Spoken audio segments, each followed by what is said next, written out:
The presenting sponsor of Pod Save America is Blue Apron. Blue Apron is the leading meal kit delivery service in the United States, and while many people know what they do, many people don't know about the types of meals you can eat when you cook with Blue Apron. You're not just having burgers for dinner, John. Okay. You're making short rib burgers with a hoppy cheddar sauce on a pretzel bun. What's a hoppy cheddar? Oh, like it has like beer batter or something. Stuff in it. I love a hoppy cheddar sauce. I genuinely do. Now that you know what it is. Oh, man. You're preparing seared steaks and thyme pan sauce with mashed potatoes, green beans, and crispy shallots, all in under 45 minutes and without a trip to the grocery store. You know, sometimes I see a shallot and I say, this could have been an onion. I say, what is that? Blue Apron's mission is to make incredible home cooking accessible to everyone. Blue Apron achieves this by supporting a more sustainable food system, setting the highest standards for ingredients, and building a community of home chefs. Blue Apron offers 12 new recipes each week, and customers can pick 2, 3, or 4 recipes based on what best fits their schedule. Right now, Blue Apron's treating Pod Save America listeners to their first dinner, a $30 value if you visit blueapron.com/crooked. So check out this week's menu and get your $30 off with free shipping at blueapron.com/crooked. Blue Apron is a better way to eat shit, the middle class. We're passing this bill. Cook.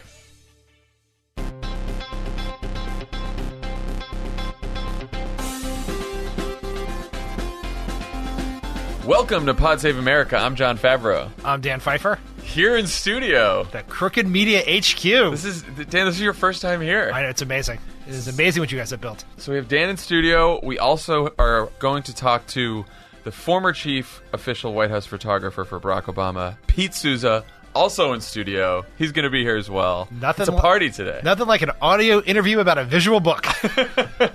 We'll have some of that up on video at some point, by the way. We'll also be talking to the host of Crooked Medias with Friends Like These, Ana Marie Cox. Somehow she couldn't make it to L.A. I don't know why. And also, we're going on tour again. Back on the road. We're going on tour this weekend, but we're also announcing a whole bunch of new cities for 2018. You'll be able to get tickets Friday morning, December 1st. We'll have more details on that.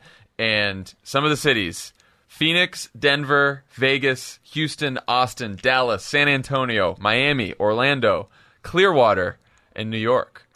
And there will be other cities that we're announcing in 2018 as the days go on. We can't announce them all today. But we'll start with those. So we're going to be busy in 2018. What John is saying is that if your hometown is not on this list, don't freak out. Just chill. Just wait. Be patient. Just be patient. Yeah. It's, we're not on Twitter time here. Okay. Let's start with the Donor Relief Act of 2017, which is now speeding towards passage because, in fact, by the time you listen to it, the Senate may have voted for it. Yesterday, Wednesday, all 52 Republican senators voted to start debate on this bill, which is one of the most unpopular pieces of legislation they've ever considered. Just so everyone knows, by 2027, this bill will make sure that people earning more than $1 million a year get, in total, $5.8 billion in tax cuts. It's a lot of money for people who are millionaires. While 87 million families making under $200,000 would face a tax increase. So I guess my first question is, the bill is so incredibly unpopular. It is so incredibly tilted towards the wealthy, not just at the expense of the middle class, but by asking the middle class to pay more in their taxes, which is different than some of these other tax cut bills. So why are Republicans doing this? Well, why aren't some of our favorite moderates, so quote-unquote moderates, our heroes of the resistance? Our heroes of the resistance. Why haven't they stepped up? Or even, had any real concerns that would lead them to say they're maybe not voting for it? Well, I was ranting about this to Hallie this morning, and she said to me, obviously this was going to pass. It was always going to pass for the same reason that conservative Democrats like Joe Manchin and others voted to pass the Affordable Care Act and give health care to people. Giving health care to people is why Democrats run for office. Right. Giving tax cuts to people, primarily to rich people, is why Republicans run for office. It is who they are. Now, if we're fair to them, they have a philosophy. It is a philosophy of smaller government, so they want to starve the government of tax revenue and trickle down economics, where if you give more money to rich people and corporations, that money will trickle down and raise in new jobs, investment, and higher wage people. That philosophy is wrong. There's no evidence it works. In fact, there's a lot of evidence that it hasn't worked. Yes. In fact, every time it's happened. Yes, they have tried it several times, and every time it's failed, and Democrats have had to come in and clean up the mess. But that is who they are. Second thing is, the Republican Party is primarily funded and led by billionaires. The Kochs, the Adelsons, hedge fund managers like Peter Singer on Wall Street who provide, if you want to run for president of the Republican Party, you need to get your own billionaire to fund your super PAC. Right. And those billionaires are not particularly happy with the way things are going because they have access to the internet, and they have not been contributing to Republican campaigns at the rate in which Republicans had hoped. And so one way to get more campaign donations is to give more money to your largest campaign donors. So there they go. And this is not just, us liberal podcast hosts. It's just making this accusation about the donors. Lindsey Graham said we need to pass this bill for our donors so that our donors can respond. Yes. 2 Republican members of Congress, I think Chris Collins and someone else, also said the same thing. So we have multiple Republican politicians on the record saying that they need to pass this bill to please their donors. Yes. This is why we call it the Donor Relief Act. Yes. It is not. It's an actual. I can't even believe that they actually said that, but they said it. I mean, points for transparency, I guess? Yeah, points for transparency. Right.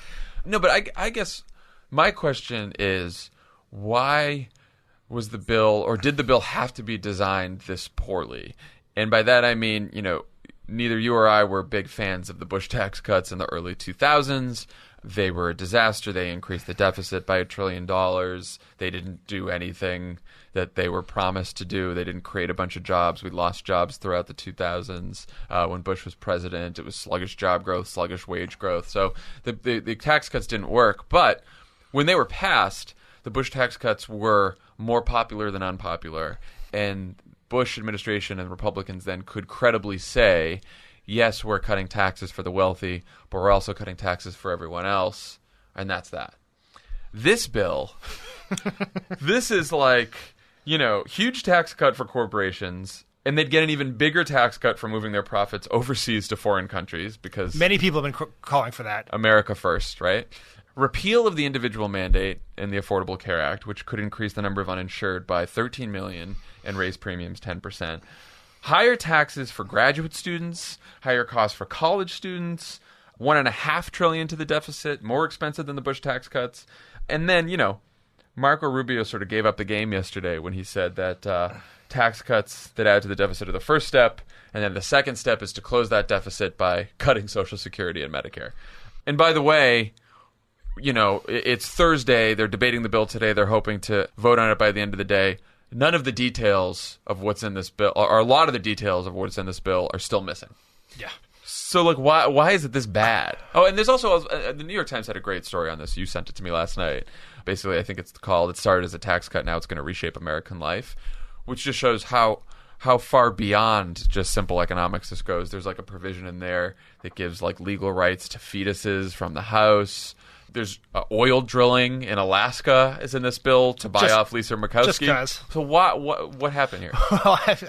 Well, we'll send that New York Times story out. I was reading it on the flight here last night, and I was kind of visibly irritated by it, and kind of huffing puffing. I'm furiously texting. Yeah. And I look over at the guy next to me, and he's watching interviews of Marco Rubio on CNBC on his iPhone. Not live, just YouTube clips of it.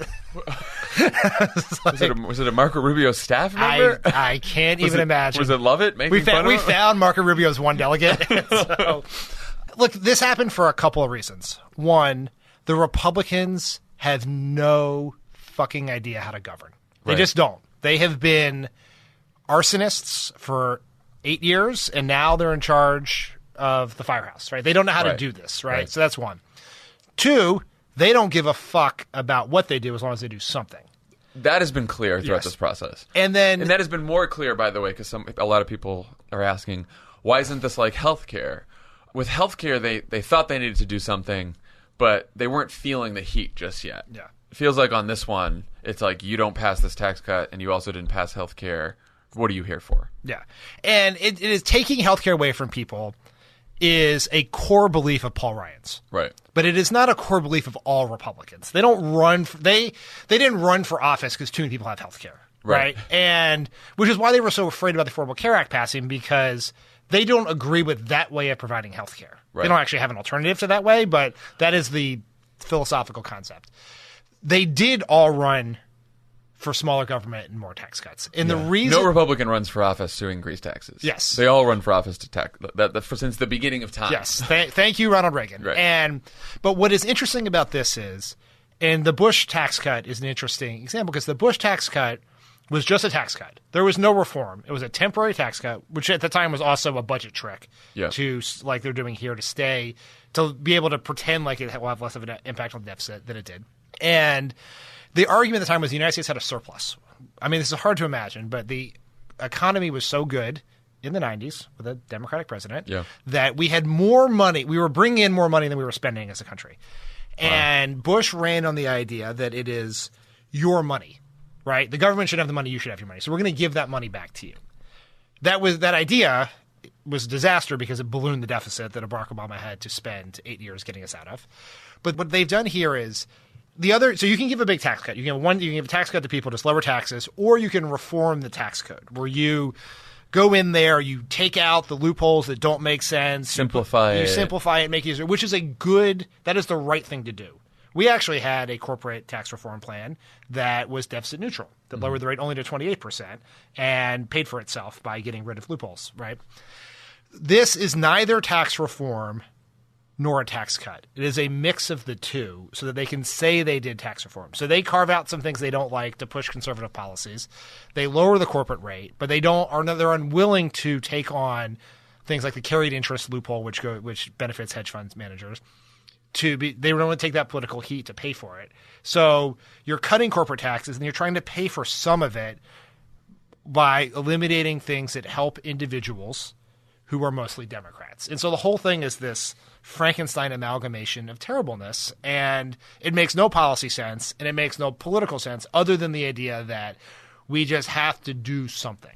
I was going to say, I think so many of the worst parts of this bill came to be because they're so desperate to get to yes and to pass something. And someone in the New York Times piece said this, I think it was some lobbyist, said there's like a Christmas tree like aspect of this bill where you just keep adding things onto it in order. So oil drilling in Alaska, yeah, absolutely. We need Lisa Murkowski's vote. A couple crazy things on abortion in the House, yeah, absolutely. We need a bunch of House conservatives to say yes to this. And so they just keep adding bad shit onto this bill so they can get to yes. And the difference with healthcare was this sort of puzzle where, if you gave on one thing to get a vote, then you'd lose some other votes on something else. Here, you can just keep adding on and spending more money and adding to the deficit. And if you go past $1.5 trillion, which is the magic number where you can't go past because then you need 60 votes in the Senate, then you just add a bunch of accounting gimmicks on paper so that, 10, 15 years from now, it looks like it balances out, but right now it doesn't. So between the accounting gimmicks and between adding anything necessary to get the votes that you need, it's going to look like a pretty awful bill. Yeah, and that you raise a really important point comparing it to the Affordable Care Act, because no one will believe this, but the Affordable Care Act was paid for. Yeah. It did not add to the deficit. So if some senator came and said, I need an extra $10 million for community health centers which benefit my state, if we were to give that to them, we got to go find $10 million to cut somewhere else to keep it at zero. So we had $0 to play with. The Republicans have $1.5 trillion to play with. And so they can give stuff to people all the time, and it doesn't... Very responsible. Yeah, it's very responsible. I mean, it is the absolute worst possible way to govern. There's a story in the New York Times today about how Steve Mnuchin, producer of such films as Suicide Squad... Husband of Louise Clinton. Yes. King of photo ops. He has been telling everyone that the Treasury is working on an analysis that is going to show that not only will this not add 1.5... Oh, Mr. Deficit Hawk, are you concerned about $1.5 trillion deficit? Don't worry. We're working on this, and we actually think it's going to reduce the deficit by up to $1 trillion, which no one possibly believes. But so the New York Times finally contacted the people at the Treasury Department who do this analysis, and they're like, we have no idea what you're talking about. Like, they will lie, borrow, steal, and do anything to pass this bill. Yeah, and look, again, Republicans like tax cuts, and so if that's what they want to pass, that's what they want to pass. But we should at least expect out of these Republicans, adhering to the principles that they lay out, right? So with McCain and Corker and Flake, three people who will not be running for re-election again, who do not have to face voters, who do not have to face Breitbart or any of that. They don't have to worry about their donors and all that stuff. They're all going to vote for this thing. And, they've all complained about the fact that it might increase the deficit. And it's going to increase the deficit by a lot. And yet here they are all voting for it. I'm not sure I understand why Flake and Corker and McCain went down this road, unless it's just pure tribalism, pure like, these are my colleagues, and I don't want to piss them off too much, and I sort of do like tax cuts, and yeah, it's going to increase the deficit, but maybe it'll pay for itself, and who cares? That's all I can get out of that. Yeah, that's all I can think about it, and I can't really tell what the motivating factor is, because there's sort of two schools of thought on this for all the Republicans, because on paper, unpopular Congress passing an unpopular piece of legislation that raises taxes on the middle class that will be signed by an incredibly unpopular president that's not a typical formula for electoral success. And so there's two theories. One is they have convinced themselves that if they do not pass something, this is the end of the Republican Party as we know. Like yeah, I would disagree with that analysis. But that is one. And the other one is the Republican Party is ending anyway, so we're doing legislative looting. Everything we possibly can. This is can. Brian Boyler's point. It's just grab it on the way out. Yeah. We're all going to lose, and just try to take what you can on the way out the door. Billionaires running down the street with flat screens TV right out the homes of the middle class. So the question is, what do we do? What happens next? A lot of people are saying, is there time? Can I do something? It looks like, and by the time you hear this podcast, that, I think this will pass the Senate. So what happens then? There's the House bill is different than the Senate bill, so there needs to be a conference committee. The conference committee is made up of members of the House and the Senate, all Republicans, and they'll work out the differences.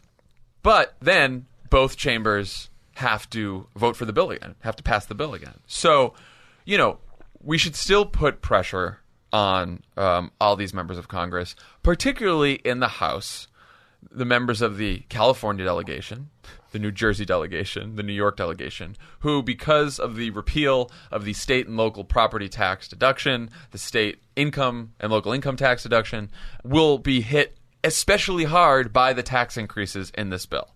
And so I do think it's worth, Ben Wickler emailed us this morning from Move On. If you're in D.C., if you're near D.C., there's going to be protests at the Capitol today, and they're going to keep protesting until this vote is passed. And then from now until, Donald Trump signs this bill, people should be making a lot of noise about the effects on states like California and New York and New Jersey, because if all the Republicans in California, New York, and New Jersey, and a lot of the Republicans who voted against the Affordable Care Act in the House, and a lot of the Republicans in the House who didn't vote for this tax bill in the first place, all vote no, you could still see it stopping. I don't think the chances are great, to be completely honest, but we might as well keep the pressure on. And we should keep the pressure on not just to stop this bill, but if it passes, I think we need to be incredibly noisy about this bill and let people know what's at stake here, because I think this could be the kiss of death for them in 2018. Yeah, what do you think about that? That's exactly right. To your point, there will likely be 2 more votes after this. So it'll go to conference committee. The House and Senate will have to vote again. And we should put pressure on those votes. And there are a significant difference between the House and the Senate bill, which could cause trouble. Yeah. And it's putting this sort of Rubik's Cube together is going to be hard. And so, we don't have a great shot. We also didn't have a great shot at defeating the Affordable Care Act on several occasions, and we did. Right. So if you make noise, it can make a difference. And we have to make sure people know this happened and what's in it, because a lot of the impact has to be I think it has to be our entire message. Yes. From now until 2018. Right. What happened in this tax bill, if it passes, and what they tried to do to the Affordable Care Act. I think it is incredible to me that the road to a Democratic House majority and possibly a Democratic Senate majority runs through some of the very districts that will be hit hardest by these tax increases. Suburban swing districts with a lot of middle to upper middle class taxpayers. These are not like Trump base voters who watch Fox all the time and no matter what happens, they're never going to change their mind. These are people like the people in Virginia who won the election for Ralph Northam and defeated Ed Gillespie. Suburbanites and people who own homes who are going to pay more taxes than this. And so I think it's crazy that they're doing this because, like, all these Republicans that represent districts in California who are with people who are going to be hurt by this state and local property tax stuff, like, it's crazy.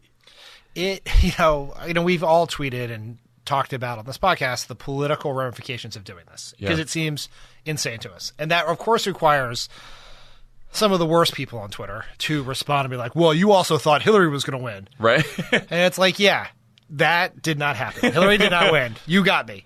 But that doesn't, just because Trump won the Electoral College with the help of the Russians and Jim Comey and a bunch of other things, does not mean that all the old rules of politics are gone. And if you want Look at Virginia. Exactly. Look at Virginia. So I'm not going to make any prediction about what's going to happen, but there is reason to believe that, very strong reason to believe that an aggressive case about the Republicans who are literally taking health care away from people, charging students more, and raising tax on the middle class to pay for tax cuts for corporations and billionaires will be a winning message.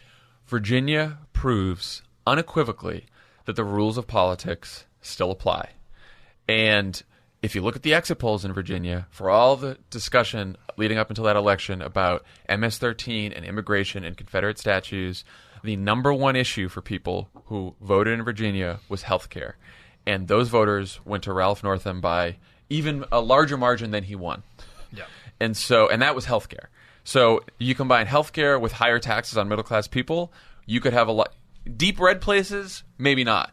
But purple places that Hillary Clinton won where there's a Republican sitting in the House and in the district, places like Arizona and Nevada where we have senators, where we could flip Senate seats. This is, we got to keep fighting. Yeah. And so I think, if we lose this is not, people should not sit back and say, oh, we lost one, nothing's good. And same thing if Doug Jones loses too. Like, it could be a very tough December. That doesn't mean that we're down and out. There's going to be a lot of, wins and losses on the way to a bigger win in 2018. We've already lost the war on Christmas, I heard. We've lost the war on Christmas. All right, let's talk about the deeply disturbed individual running our country. Donald Trump has been, I think, hitting the crazy pills pretty hard recently. I think maybe he's not hitting the anti-crazy pills. Yeah. To recap this week, I'm going to leave some out, but I'm going to try to remember. There's not time. He endorsed a child molester who hates gays and Muslims for the U.S. Senate. Yesterday, he shared fake racist anti-Muslim videos from a right-wing British bigot who's been charged with religious harassment and said that police should be able to shoot Muslims. That was something where the Prime Minister of the United Kingdom had to condemn Trump, and then Trump attacked her on Twitter. There's the scene in the British Parliament yesterday was... all these parliament members were just talking about, like, the racist, crazy president of the United States. I can't imagine anything more fucking embarrassing. Yesterday he accused various NBC hosts and producers of sexual harassment and murder. He told people to boycott CNN. He attacked his own Justice Department and the FBI because of a Fox News story about how they're not participating in disgraced Congressman Devin Nunes' plan to obstruct their investigations of Donald Trump. There's a New York Times story this week about how he still believes that Barack Obama was not born in this country. He believes that the Access Hollywood tape with his voice on it isn't real. What the fuck? I am not a medical professional. So I am not... I know. It's totally, stipulated with all this. Yeah, I am not... We know we're not supposed to diagnose Donald Trump. I'm not diagnosing him of any sort of psychosis. So I'm not doing that. But what I will say is, if someone who was not the President of the United States said these things and behaved like this, you would be deeply concerned for that person's mental and emotional well-being. Yeah. And, like, it's like kind of funny in a gallows humor sort of way, but it is fucking scary because we have been there. We know how much power and influence the president has. We know the gravity of the decisions that they are supposed to make on a daily basis that affect people's lives, that affect national security. And, like, there is no question, none at all, that Donald Trump is dangerously unfit for office. Yeah. Like, if he believes... Which, by the way, some of his base voters wouldn't say that, but I would say the vast majority of elected Republicans who are in Washington and a good portion who work in his administration would probably agree with that. Yeah. I mean... Tremendous. If he like people read that New York Times story about Trump thinking claiming the Access Hollywood tape is fake, and saying that Barack Obama's birth certificate is forged. And there are two ways of that. He's just lying. When you guys talked about this on Monday, Lovett was saying that Trump's kind of like trying that out. And you guys were responding to a previous story. Right. The story that came out since then is much more evident that he kind of probably believes it. Yeah. And that's really fucking scary. Like, that is... Like, there's no chance that Steve Mnuchin and Scott Pruitt and Betsy DeVos are getting the cabinet to go do the 25th Amendment, but they absolutely fucking should. Like, it is... Dangerous things have not yet happened. I always think about that. And if this person is in charge of making those decisions, it's fucking scary. Put aside the decades-long damage that Trump is doing to America's standing in the world, to just the idea of decency in this country, to governing norms and rules. Put that aside, and that's happened. That has happened. Like, we are going to spend much of the rest of our adult lives digging out of this. It's fucking scary. It just really is. You were bringing up a point that Brian Beutler made yesterday. I think he's writing a Larnager piece about this, which, he sort of tried to answer the question, is Trump a pathological liar? Does he do this on purpose? Does he believe these things? And he was saying, I'm sympathetic to the view and concern that Trump might be delusional. Clearly he's in decline. But Trump used to lie to everyone until he was put under oath, talking about, way back when during his one of his many lawsuits around his business, he was put under oath and did tell the truth. So the question is, does Trump just tell these lies because he knows he can get away with it? And if he were to sit down with Mueller and faced with the choice between lying and prison or impeachment, maybe then he'd start telling the truth. Like, does he have the capacity to know what's going on and tell the truth, and he's just realizing that he can get away with it, and which is why he's lying every day and believing in crazy conspiracies? When I worked on a campaign a long time ago in South Dakota, there was a radio personality, and he was sort of a prominent radio personality in South Dakota, and I had breakfast with him once because I was a little press secretary out, like, doing media outreach, and he spoke to me at breakfast exactly like he was on the air. Like, I think at one point in time there was a Donald Trump the person, and Donald Trump the persona, and he understood the value of Donald Trump the persona in terms of his celebrity, his fame, and his business. I think over time those two things have merged into one. Is he smart enough to listen to his attorneys and dance around questions from Bob Mueller? Hurry the fuck up, Bob Mueller, under oath? Maybe. But I think he has a capacity to create and live in an alternative reality. Yeah, he does. I mean, did you see the Washington Post piece from last night about why, or it was yesterday? I read it last night. Who knows? Yeah, the longest 96 hours of our lives. Basically, it's a bunch of people, in the administration, outside the administration, saying that he does these things because he feels that he is impervious to the consequences. So he lies. He says these crazy things. He is, shares these tweets that are bigoted and racist. Sexually assaults women. And he does this because he has an entire array of propaganda outlets that defend him. His base applauds him because of the propaganda outlets, because of how they get their information. Republican leaders stand by and say nothing. They're all trying to get their tax cut done. So yesterday, heroes of the resistance, Jeff Flake and Bob Corker and all these people were like, yeah, those tweets were bad, probably shouldn't have done those, but anyway, got to go past the tax cuts. And his aides aren't trying to control him. So I thought yesterday I was tweeting I always think back to that Axios piece when they talked about the Committee to Save America, which is, and look, we give Axios a hard time. It's not necessarily their fault. These people told them this in the White House, but the idea that these Republican leaders and Gary Cohn and Dina Powell and McMaster and all these people, they are stopping Trump from doing the worst, and they're all together trying to make sure that he doesn't do any damage. Not doing a great job, guys. Not doing a great job. John Kelly, I'm not in charge of the tweets. That is the thing, right? It's so annoying to hear the tweets as if it's just like some silly social media thing. Like he's Snapchatting his dog. Their presidential statement. That's like, I'm not in control of the statements the president makes to represent the United States of America. to the rest of the world. That's what he's saying. When our closest ally in the world has to criticize. Our closest ally in the world, led by a fairly conservative prime minister now, not some liberal Democrat. Yeah, they should be friends. Right, yeah. I mean, then you have to pay attention to the tweets. Like, it's not – that is 80% of John Kelly's job. Like, great. I'm glad you've put in place a better paper process and Omarosa can't do bridal shoots in the White House anymore, but get in charge of the fucking phone, buddy. In that Washington Post piece, Roger Stone, who is a disgraceful human being, did have an interesting comment where he said, Trump doesn't necessarily have a strategy. His instincts on the news cycle and how to tweak his enemies are extraordinary. And he believes that the only thing worse than being wrong is being boring. And that's what's driving him. And I thought to myself, I agree with everything Roger Stone just said. Yeah.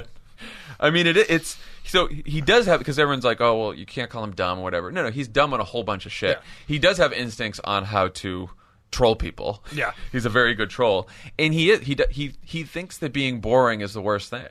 I mean, it is some insight into why he does what he does. Like, he knows that if he's not in the news, that if he's not saying anything, that if he's just sort of hanging around and being a normal president, then people might not tune into the show. If you wanted to, but that is a strategy that gets you from news cycle to news cycle. Yeah. The idea that he's playing, he's got this long-term strategy that he's playing chess is absurd. Yeah. But he does have a strategy to get him through day by day. Yeah. It is, if you were to design the perfect person to maliciously and cynically gamify our current media environment, you would take someone who had deep experience with the New York tabloids and understood the power of reality television. Right. And that is Trump. And the power of right-wing propaganda. Yeah.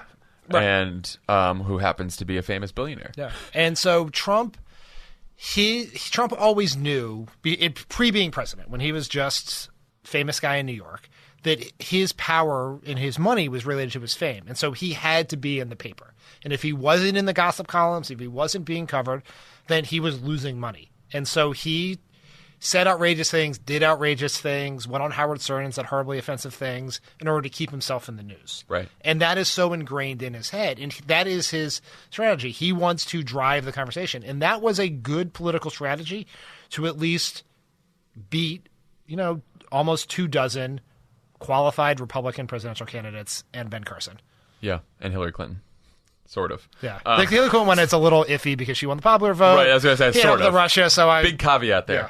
So the other thing they said in that piece was that Mar-a-Lago stirs him up, that he gets craziest when he goes to Mar-a-Lago because he's free to roam around the club and just hear from the rich patrons there about, whatever crazy thing they're hearing, and he watches more TV, and so he just starts tweeting. Which just goes to, like, to get this guy to even be somewhat normal, you have to have how many generals and officials around him staring over his shoulder. You have to have camera. Once you let him go, who knows what he'll do? This is the person who's president of the United States. We know with first-hand experience how busy the job of the president is. Yeah. Meetings all day long, phone calls with leaders late into the night, briefings to read. I'm not saying Trump does all these things, but even if just coasting through the presidency is a really busy, stressful job. And so you finally get some time off. The world events are cooperating. You get out of Washington. You get with your family into warm weather. And could you imagine your life choice being, sweet, I get to catch the 5 live. I'd finally get to watch all that Fox News I'm missing. My day's planned out. I got Fox and Friends in the morning. I got 18 holes of golf. I come back. It's time for the 5. I have some dinner. Waters World. I'll talk to some rich, crazy people at my club. And then at 9 p.m., I got Hannity, and I'm going to bed. It's like I got to be up early tomorrow. I got to be up early next day to do the tweets. It's like football's on, basketball's on, binge watch Stranger Things. Like, do some normal shit. He's nuts. So the other people he attacked this week were Chuck and Nancy. Remember that? Yeah, that was the whole thing. So he tweets at Pelosi and Schumer. They were supposed to meet to negotiate how to avoid a government shutdown. And he basically said in the tweet, I don't see a deal because they're weak on immigration and crime. And it's just a crazy tweet. And so Pelosi and Schumer decide not to go to the meeting since Trump said he didn't see a deal. And so now we're in shutdown territory here. The government runs out of money on December 8th. They need to pass a bill to fund the government past December 8th. So the latest on this is Ryan, McConnell, and Trump are trying to put together a bill that would fund the government. Actually, yesterday the strategy was fund the government through January. This morning I saw they're going to fund it through December 22nd, basically just so they can get their tax cuts passed and not have a shutdown through Christmas. And then they will have another bill that funds it through January and then another bill. So they're doing this in increments. Question is, if Paul Ryan can get a bill through the House passed with only Republican votes for a short-term funding bill, then which he can't get a long-term funding bill to keep the government open passed through the House because a lot of House conservatives would say, fuck you, I want deeper spending cuts, go find Democratic votes, which is their whole problem. But say that Ryan can tell these conservatives, hey, just give me a month. So then he gets the bill passed, it goes to the Senate. Now, the only way the bill can pass the Senate is if McConnell finds Democratic votes because you do need 60 votes in the Senate. So what do Democrats do here? What demands do they make? What do they say? My view is no Democrat should vote for a funding bill until we have passed the DREAM Act, stabilization money for healthcare, and have set in place some process to talk about how we're going to have a bipartisan process to fund the government going forward. One more thing in there. I would say the children's health insurance program. Yes, 100%. Yeah. And no votes, because I've been involved in a shutdown when the Republicans shut down the government when President Obama was president. Was I there? You were gone. It was right when I left. This was in the fall of 2013. That's right. Because I remember I found myself, one of my first television appearances, I found myself on Jake Tapper's show with Bill Kristol yelling about monuments and closed parks. And it was awful. Yeah. And I said, maybe cable is not for me. Fuck it, I'll start my own media company. Yelling at Bill Kristol about a fucking monument. And now Bill Kristol's practically a friend of the pod. There you go. But the politics of shutdowns are about blame. Right? Who's going to get blamed for it? And the Republicans got blamed overwhelmingly for it because they're the ones who shut the government down. This is a unique situation. There have been a handful of government shutdowns in our history, and every time it's happened, there has been a president of one party and a Congress of another. The Republicans control all of government. It seems like Democrats should be able to ensure that Republicans get the blame. It also helps that Donald Trump is deeply unpopular. The Republican Congress and its leaders possibly even more so unpopular. They are more unpopular than Trump. Paul Ryan and Mitch McConnell are so unpopular, it is like possibly hard to understand.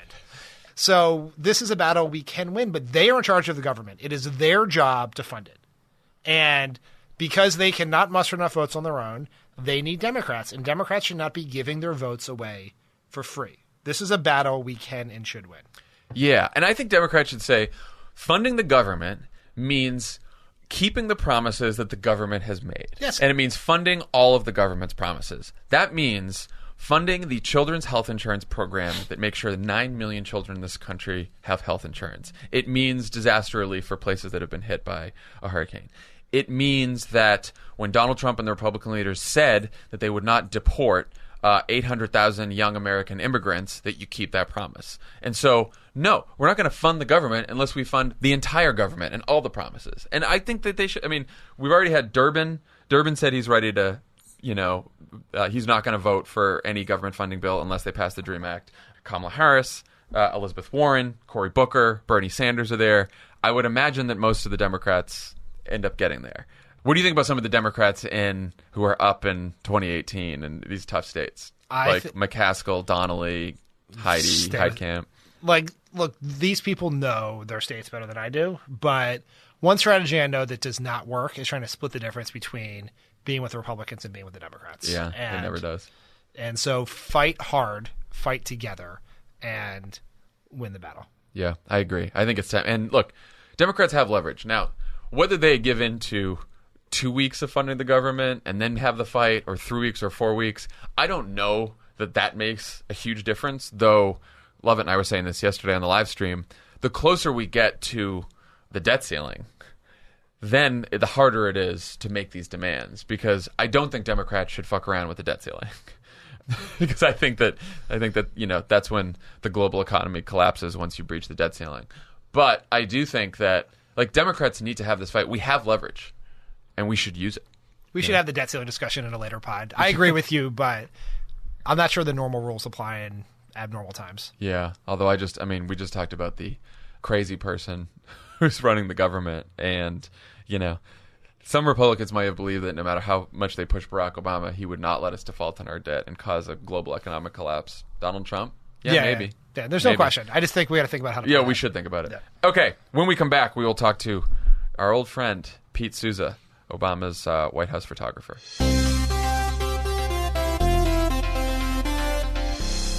Pod Save America is brought to you by Sonos. Sonos. You want to hear about the latest edition of the Sonos home sound system, John? Don't think I have a choice, but I do.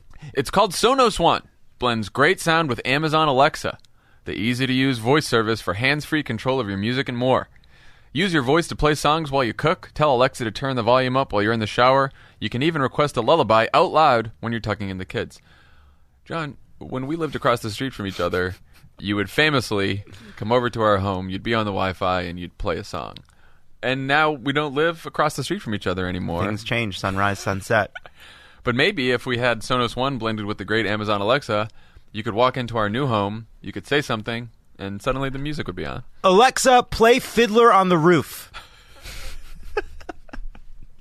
I want you to know that I did that loudly because now people are listening to Fiddler on the Roof. Oh, that's right. Oh, we've gotten some complaints about this. Yeah. You can call them complaints. I call them suggestions. I call them requests. Sonos is offering the listeners of Pod Save America 10% off one order of $2,500 or less for any product on Sonos.com. Okay, Google, delete my contacts. Love it. That's bad. That's not going to really work. Are you sure?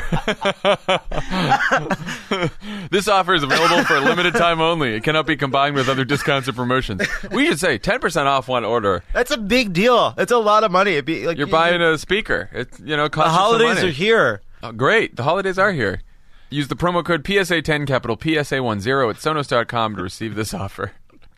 Pod Save America is brought to you by Harry's. Harry's. Take some time to talk about your personal experience with Harry's. It's great. That was a little bit of time, I suppose. I'm using Harry's. I'm a Harry's product user. Harry's is the product that I use. It's a great shave. It does. To men or women. Anybody. That was a suggestion at one of our live events. Why not tell women that they can use Harry's razors? That's absolutely correct. Here's the thing. We're going to push the razors. We don't care who uses them. We don't care where you're using them. Just go to town. Just go. We can only get you. We can only take you to the purchase of the razors. We can lead a horse to a razor, but we cannot make them shave. This holiday, Harry's is offering custom and limited edition shaving sets that make perfect gifts. Their gift sets were built with your guy in mind, or gal, Harry's, so you know they'll love them. Sets come with German-engineered 5-blade cartridges that provide a close, comfortable shave, foaming shave gel that smells amazing, special limited edition winter chrome and emerald green handles. Mm-hmm. Guys, that's a lot. And personalize it with engraving? You know what? I'm getting you an engraved Harry's razor for this holiday season. That is intimate. No matter what you're looking for, Harry's has you covered. Sets come ready to gift in beautifully designed gift boxes. They start at just $10. They have great stocking stuffers. Even get something for yourself with Harry's. Don't forget yourself. A little self-care. A closer shave than Trump's victory in Wisconsin, but without the voter fraud. As a special offer for fans, we've partnered with Harry's to give you $5 off your order when you go to harrys.com/crooked. This offer is only available for the holiday season, so give Harry's and give handsome. Get your holiday shopping done early and take advantage of free shipping. Give handsome? It doesn't make sense to me either. Give handsome. To get a limited edition holiday shave set while supplies last, go to harrys.com/crooked right now. That's harrys.com/crooked. All right. We are very lucky today to have in studio the former chief official White House photographer and our good pal, Pete Souza. Pete, how's it going? Pretty good, man. I'm seeing a lot of friends of the pod out there. Really? Are they behaving or what? They're pretty much behaving. There's some hissing going on, but for the most part, I don't know. He's lost that war. Pete, you have a fantastic new book out, Obama, An Intimate Portrait. which I'll be buying for all my relatives this Christmas. Start with some questions because everyone doesn't know you as well as we do. You were a photographer for Ronald Reagan as well as Obama. How are both presidents different, and what has changed over time about being a White House photographer from when you were there in the Reagan years to the Obama years? I mean, the role of the White House photographer hasn't really changed. Your still primary mission is to document the president for history. I mean, I did that with Reagan. I did that with President Obama. But of course, back in the 80s, there was no such thing as digital cameras. Yeah. There was no such thing as the internet, and the pictures didn't get out there like they did with President Obama, where we had Flickr and Instagram and the WhiteHouse.gov and so on and so forth. One thing that's interesting, the similarities between the two presidents is they're both fairly had that even-keeled disposition. You know what I'm talking about. Yeah. With President Obama. Well, President Reagan was pretty much like that too. Right. Pete, tell us, you were with President Obama all 8 years in the White House, but your relationship with him goes back before that. Tell the listeners how you got to know President Obama and how that led to you being the White House photographer. So he was elected to the Senate in 2004, and I happened to be working for the Chicago Tribune, based in their Washington bureau. So Jeff Zeleny, who was then a correspondent in the bureau, came up with the idea of kind of trying to follow the new senator for his first year. In that process, I got to know him pretty well, professionally. Somewhere I have a picture of Jon Favreau in shaved head in his little cubbyhole office there, and Senator Obama standing over him dictating a speech. I remember that picture. Yeah. That was from the Tribune. That was in the Tribune. Yeah. I remember that. So you became one of Obama's closest friends in the White House. Do you think that this is the type of job, being White House photographer, where a close relationship with the subject that you're photographing is important? I wouldn't say I was one of his closest friends. I mean, I was. He might. You were, yeah. I was in his space every day, and he enjoyed you being there, though. Most of the time, it was as observer and photographer, and then occasionally there was some interaction between us. I actually think it's valuable to have. I don't think it has to be a friendship, but I think you've got to have the mutual respect for each other, to be able to photograph in these very intimate situations, including the non-official situations. Like I did a lot of family photos in essentially private situations, and you really have to have the confidence of the president, and to be able to get those kinds of moments. Yeah. Do you go into events with a certain shot in mind that you want to get, or do you go into an event, take everything that you can, and then look later to figure out, what you want to? I wish it was that simple, John. As someone who knows nothing about photography. So there are some occasions when you're definitely going after a certain shot. So, for instance, the 50th anniversary, the march from Selma, right, where you're trying to get that bridge in the photo, right? And you're thinking about that ahead of time. Yeah, you're thinking about that ahead of time. Or let me think of another example, is leaving the Oval Office for the last time. I knew which door he was going to leave, so I really thought about trying to make that a really good picture. And you brought out a ladder, right? I brought in a ladder because I wanted to get as wide a shot as I could from above to kind of show as much of the Oval Office as I possibly could. So occasionally it's like that, but most of the time it's taking in what's taking place and trying to figure out what kind of mood, what kind of emotion, what's the best way to tell the story of what's going on. It's not a lot of like hit or miss things. It's really trying to get a lot of hits. And the one advantage of being a seasoned photographer is I've been in a lot of different situations, so intuitively I sort of know what to look for. You took one of the most famous photos, I think, in at least recent American history, which is the photo of the president and his national security team on the night bin Laden was killed. Can you tell a little bit about the story of how you got that photo and how that day played out? Sure. So I wasn't privy to the raid itself beforehand, but about a week before, Cindy Chang, who worked for John Brennan, and her office was next door to mine, came to me and said, "You need to be available next weekend." And I said, "Okay." And she said, "It's either going to be Saturday or Sunday." And when she said that, I knew what it meant. It meant there was some mission that was dependent on weather, right? She didn't say that to me, but I figured that out. That's pretty smart. So I knew something was going down big. I just didn't know exactly what it was. That was a lot more intuitive and perceptive than us, which when we were working on the correspondence speech, and he was like, "Take out that joke with Osama bin Laden," and we were like, "Why? That's stupid." Right. No, exactly. That was on smarter, Friday or Saturday. Saturday, yeah. So, it turned out that it was Sunday, and Cindy had given me a heads up later in the week. It's going to be Sunday, she said. And that's when I really knew, okay, this is a special ops mission. And it wasn't until the first meeting that day, it was on a Sunday around 1 o'clock, where the team gathered together. This is about 3 hours before the raid, when I learned what it was.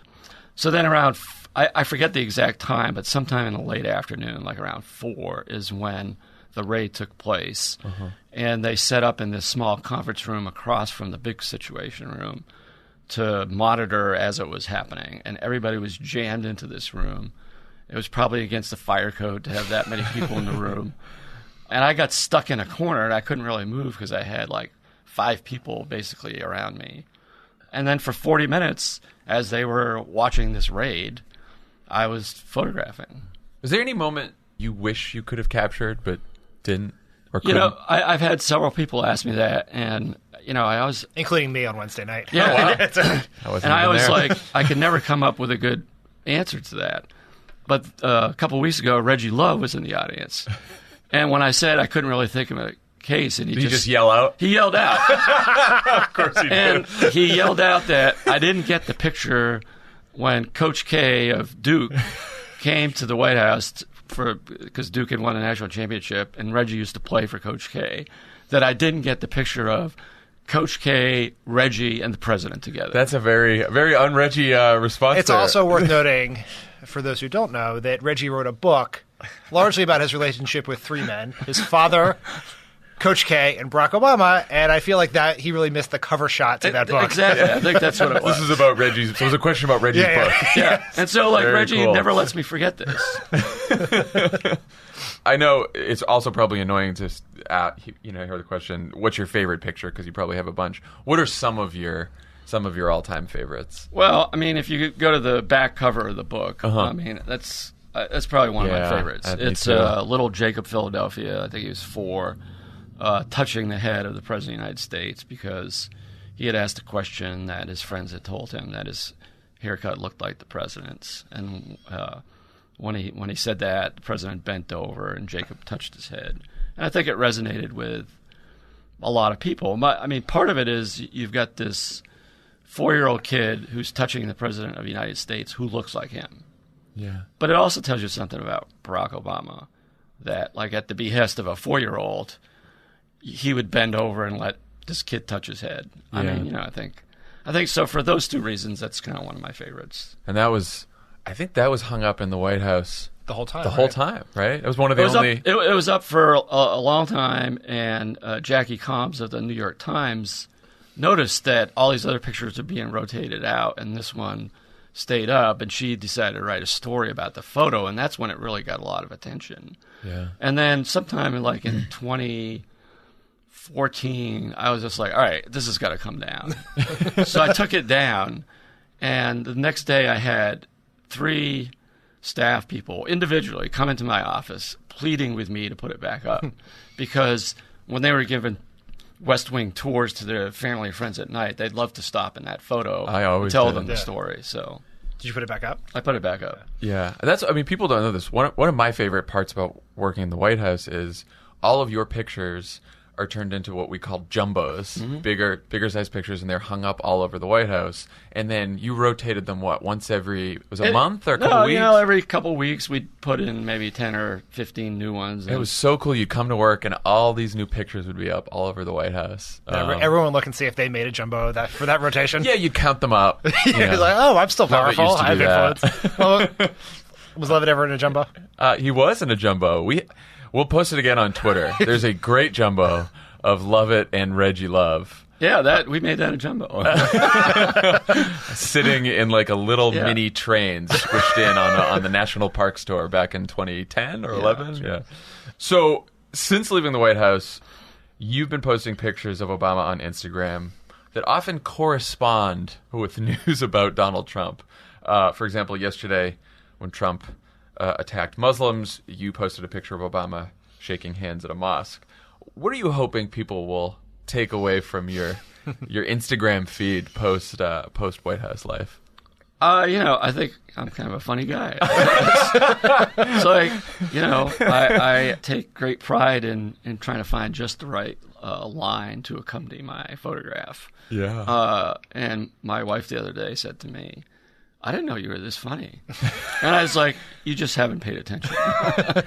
Have you enjoyed being called you're an expert Trump troll now? That's For the first 6 or 7 months that I was doing this, I had all these people wanting to interview me, and I just didn't do any interviews because I thought letting it stand for itself was more effective. Yeah. Now, one thing that happens when you're promoting a book is that everybody asks you about it. And so, I'm trying to figure out the best way to answer and still sort of not say anything. Yeah. That was pretty good. Yeah, I think so. So, Pete, you flew on Air Force One with Barack Obama more than any other civilian, right? So you did almost every trip. I think the only time I ever flew on Air Force One and you were not on the plane was on a return trip from Boston when the Red Sox were playing in the World Series and you dropped off to go to the game, which is totally understandable. An excused absence, I believe, yes. Do you have a favorite trip in the probably millions of miles you flew on Air Force One? That's a good question. Probably when we had a really cool cultural stop. So, for instance, I forget if you guys were there, we went to Petra, Jordan. I was there for that. That was amazing. That was my favorite amazing, trip. right? Yeah. A place that I probably would never have thought to go, and it was just it was amazing. Climbing inside the pyramids. Oh, that was cool. Climbing up those I was there rickety for that. stairs. That was pretty cool. Going to Stonehenge. So it's those kind of things. I mean, as you know, Dan and John, a lot of these foreign trips, you're stuck inside some conference center, for some summit meeting, For hours, or you're days. going to, a presidential palace, and you don't really get to see the city that you're in. But a few times on the places that I mentioned, you do get to see some really cool things. So those are the ones that stick in my mind. Pete Souza, thank you so much for joining the pod. The book is Obama: An Intimate Portrait. Everyone go get a copy. It is excellent Christmas present and just excellent nostalgia of the Obama administration. Thanks for having me on, John. I appreciate Absolutely. it.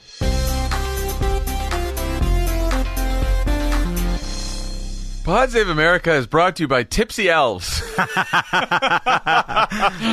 Oof. Everyone needs an ugly Christmas sweater this time of year. If you want bragging rights for the most talked about sweater at your Christmas parties, listen up. I'm listening. Tipsy Elves has hundreds of Christmas sweater designs that are like nothing you've seen before. They're not for the faint of heart. Be the life of the party with hilariously irreverent designs. Didn't Tommy wear a funny Christmas sweater to our tree trimming party last night? You know what's funny? He did, but we never even commented on it. I think he wore something crazy, and we all were just We looked at it. He brought his cute dog. We so got to the puppy. I had a funny hat on, and Tommy never got. Tommy had a sweater on. He had a. What did it say? But it's we'll funny. never know. We didn't even register it. Anyway, Weird. check out the all-new 2017 sweater collection. You won't find them anywhere else. Tipsy Elves sweaters are all about fun, but are serious on quality and construction.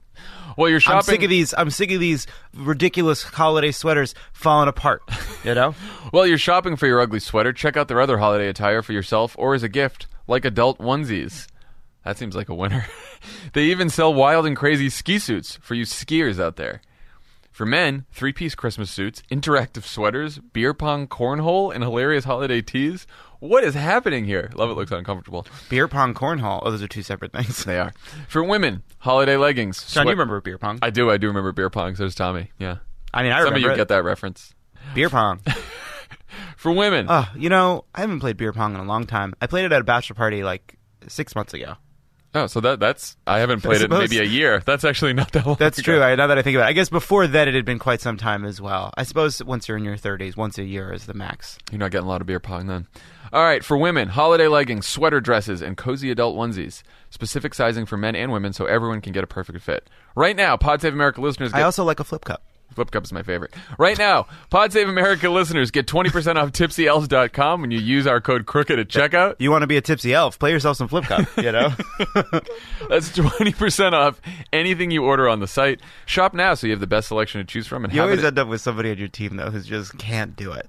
Yeah. You know? Have you ever played flip cup before? It's like, what? Why did you just take 15 times to tip over the cup? Hey, nerd, flip that cup. Tipsy elves.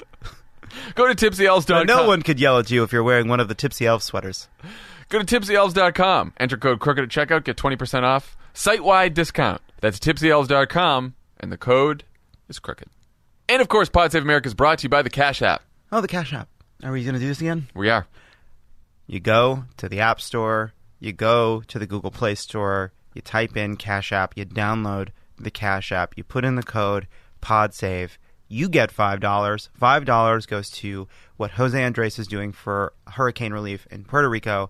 From World Central Kitchen to Donors Choose to hurricane relief in Florida and in Texas to all the different things we've been doing through the Cash App promotion where you use the code PODSAVE and $5 goes to you and $5 goes to a charity. I think we've surpassed $20,000. It is over $20,000. It's over $6,000 just to World Central Kitchen. Of course, we had Donors Choose, the IRC.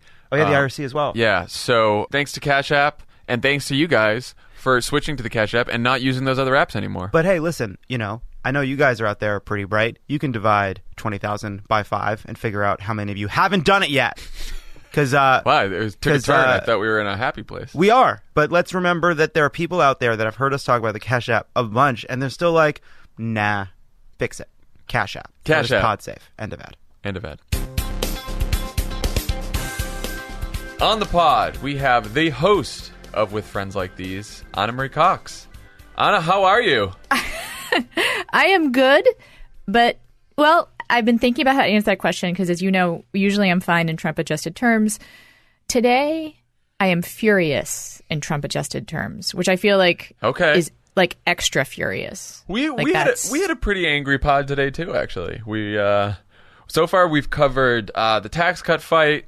Obviously, that made us angry. We did sort of a general area of discussion on Trump in decline, perhaps. Mental decline? No, we don't, because we don't diagnose anyone here. No diagnoses. No diagnoses, right. but right. Clearly there's something amiss. Right. Yes. And clearly he is a pathological liar and dangerously unfit for office, which he has reminded us of many, many, many times this week. So those are the two things we've had time to cover. What's on your mind? Let's keep going. Well, I don't know if you guys have been following the news. But tried this morning. Try not to. But there have been some men in positions of power who turn out to have been assholes. I was going to I unfortunately have to ask which ones you're talking about now. Yeah, I know. There's a lot of them. I mean, there's a range of what kind of asshole they've been. Some of them appear to have been actual rapists. Matt Lauer, for instance, the alleged actions he took include something that I don't know why it's not being described as rape in the headlines. Like, he had forcible sex with a woman in his office. Yeah. So that's on one end of the spectrum. And then, we have these allegations about my senator, Al Franken, that have come out as well. And, we are all talking about these things in the same breath. And I do want to acknowledge that these are different scales of awfulness, but there's awfulness out there, and we're finally talking about it. Yeah. And I guess I want to ask you guys, as guys, what do you think? I think it's horrendous. I think it's disgusting. It's funny. I'm hesitating to say I'm surprised because obviously I follow all this on Twitter, and when a lot of men say they're surprised, a lot of women say, why are you surprised? Like, we're not surprised. We've been noticing this for years. And I guess I would say I've been very aware that there's obviously a culture of toxic masculinity out there, and that a lot of men are pigs and do pretty awful things. But, I've never, as far as I know, I've never worked with anyone who did what Matt Lauer did, who even did what Al Franken did, And so it is sort of, I just, every new headline about this is revolting, but it's also just, it is, I have to be honest, it is shocking to me. Yeah. Dan, do you want to say sure. something? Because I'm taking this in, and I actually, one of the reasons I'm asking you is I want to allow some space for you to express surprise. I don't think that women should be scolding men for expressing surprise. So, Dan, how about you? Yeah, I feel the same way about Jon. And as these things have come out, and not naive about the idea of that sexual harassment takes place in the office, that there is just a general institutional level of sexism that affects the workplace and society writ large. But, some of the things we are hearing about people we know, right? And people we have worked with, not closely in the same office, but, who have covered White Houses or campaigns we've worked on or have been on the shows that they host. And, the thing I've been wrestling with is why I am surprised by this, right? And because I have spent much of my time since we started having this conversation a few weeks ago thinking back to the workplaces that I've worked in. And, were there things that I missed that I, either was too naive to see, did not just missed because I was dumb, or took to be thought things were how things were done at work. And I obviously can't think of anything along the lines of what Charlie Rose and Matt Lauer and Harvey Weinstein, some other people are accused of, but it obviously is happening. It's not just the hosts of morning shows and Hollywood executives. This is obviously happening in workplaces across the country at all levels, whether it's Congress to, sports teams to Wall Street to, like a local insurance office somewhere. And service industries are actually, particularly rife with this. The hotel industry, the restaurant industry, you can imagine. Right. The kinds of abuses that go on there. And we're finding these things out about Matt Lauer and others because they are journalists and there are other journalists looking at them because they were powerful people, and that's the story. Who are the people who are what are we going to do about the places you're talking about where there's no one looking to see what's happening in, at a local restaurant somewhere or a bar somewhere or like the insurance office? The solution to this problem can't be entirely investigative. Investigative journalists are not going to root out all of the bad men. Yeah. That's not a scalable solution to what is obviously a widespread and incredibly disturbing problem about male behavior in this country. So I think, like I said, I sort of wanted to, it seems weird, but not scold for you specifically and men in general expressing surprise because, patriarchy is invisible until it's not.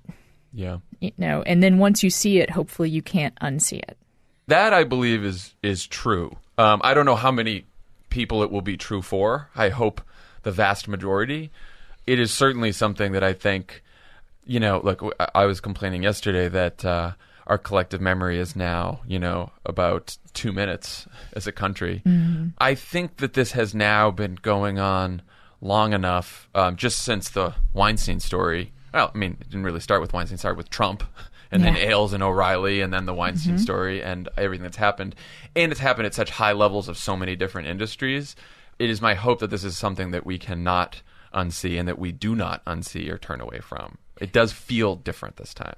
Yeah, and I think what is happening for a lot of men who feel surprise, I feel like I need to be careful almost how to phrase it, is that you guys probably knew the statistics about rape and assault, right? Yeah. Which is 1 in 5 women are raped in their lifetime, 1 in 4 experience sexual assault.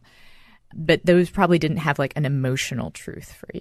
Right. Well, I'll tell you, I read your excellent Esquire piece about Franken.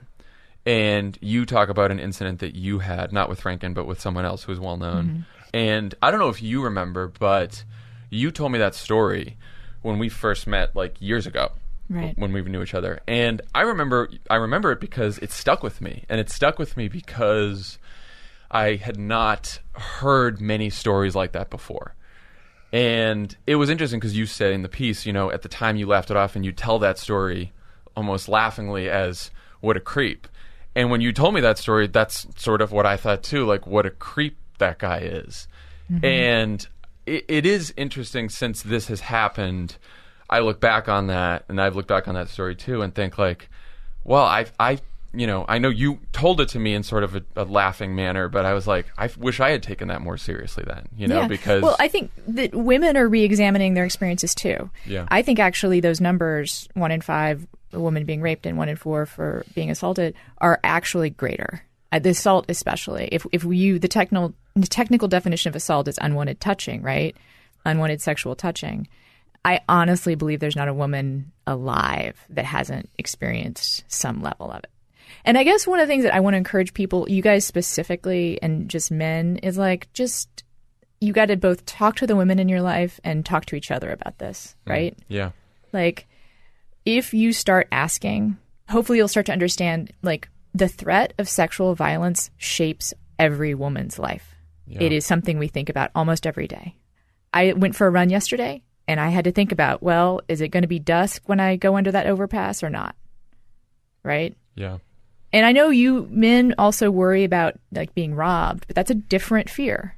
Yeah. And it's also not a fear that's constantly reinforced by, like, this unwanted touching. Because what that unwanted touching and groping is a reminder that you could be a victim of mine. That is what that means. It is a show of power that is ultimately expressed in rape, even if it's never actually expressed to that woman that way. I want to tell a story, like, I remember the first time I realized that my life was going to be different and my life was going to be governed by avoiding getting raped, which sounds crazy to you guys maybe. But I was in high school. I read On the Road by Jack Kerouac, and like all good rebellious high school students, I was like totally inspired, and I wanted to like be out there and do that thing and like the freedom of being on the road. And I realized, oh, I can't do that. I can't travel. I can't go hitchhike across the country because I'll get raped. I remember crying about that. And that's just a truth. And I'm tearing up now. Like, I hope this is starting to stink in for people, for men. I hope that it is. Yeah. I know that there's a subset of men also that have experienced this themselves, experienced sexual assault and rape themselves. And obviously I think that for them, this moment is really important too, because their lives have been shaped by it. Well, it's certainly sunken in with me, and I know, I have been talking to both women and men in my life about this, and I think it's true for a lot of people. It's something that's, when we talk about issues in politics, sometimes the challenge is it's a small world of people who pay attention to politics, but I think because this has happened throughout the entertainment industry, throughout the media industry, to so many recognizable people, I think this is a much larger conversation that people are having. At least I certainly hope so. Yeah, I also want to tie it actually into everything else you've talked about today, right? Mm-hmm. Which is that one of the reasons why we're having this conversation, one of the reasons why it's a hot topic, is that it's being minimized. Sexual violence against women is being minimized in order to pass a tax bill. Right. Like, that is a thing that is happening. Like, I can't think of a better example for our politics right now, And then, of course, there is the fact that we have someone who is a admitted sexual predator in office. And I say it to you guys all the time. I will never get tired of saying it. That's a daily reminder that women have less power. It is. And if we want to end like on a positive note, like, this is the moment. Like, we can't let this slip by.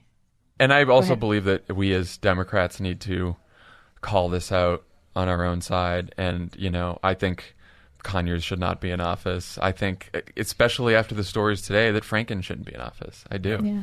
I just think it is crazy that in every industry where this has happened, the accused immediately resign, except for politics so far. Yeah. As people who is people who care about politics and want people to believe in public service and believe in the possibilities of politics. We can't just sit here and have no accountability for these things.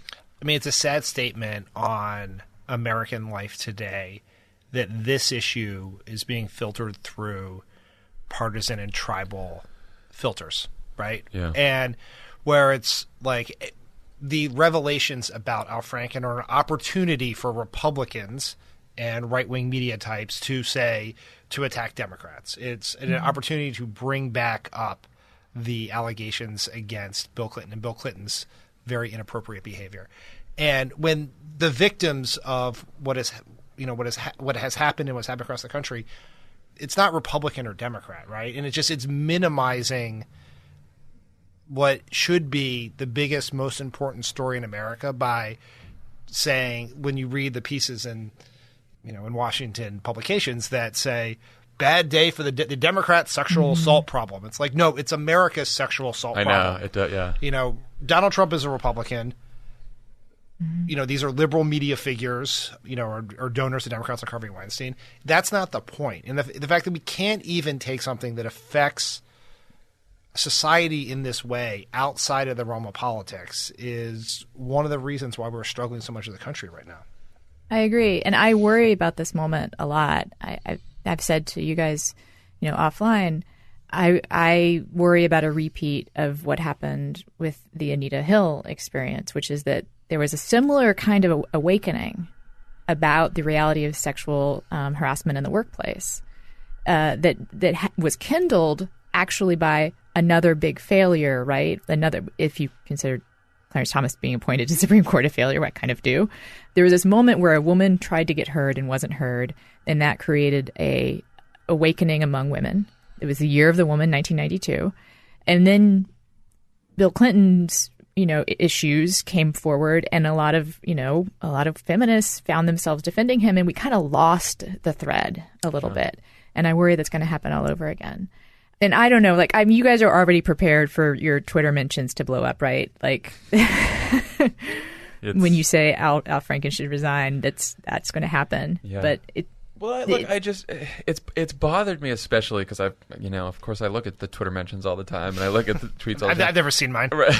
It's if some people wanted to argue where they at least admit the facts of the case in the Franken situation and then say, no, he shouldn't resign, or yes, he should, I can deal with that argument.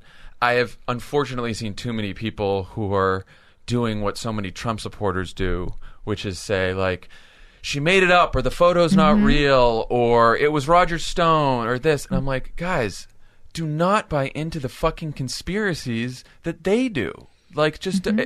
We can't do this. If you want to argue that these are the facts of the case, but then you don't believe he should step down, that's fine. We can disagree about that, and we can have an argument about that. But at least accept the facts of the case here, Or as we say, at least believe the women's stories. Right. Right? It's not so much the facts of the case. Because also, I mean, we can have a whole other conversation about whether the language we use around this and how sometimes I think we overly legalistic about it.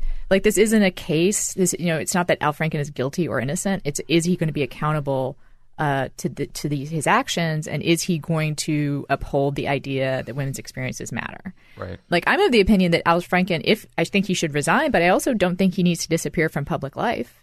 Yeah, which is what you said in the story. Yeah. Yeah, I mean, I think he could do a great service to men and women of this country by being someone who stays in public life and talks about this as the experience of someone who used to think this was funny and now realizes it's not.